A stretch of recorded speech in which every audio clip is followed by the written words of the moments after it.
Hello everyone, welcome back to Budget Scenery Workshop. Today I just wanted to give you a little update as to what I'm working on.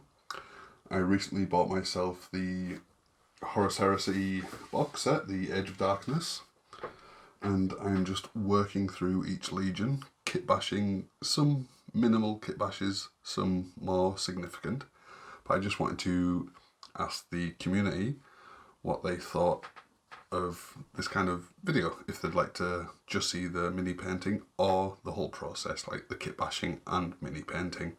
So if you just go over to my community tab and just place your vote, I think it's like the third post down in my community tab, and I'll be super appreciative of that.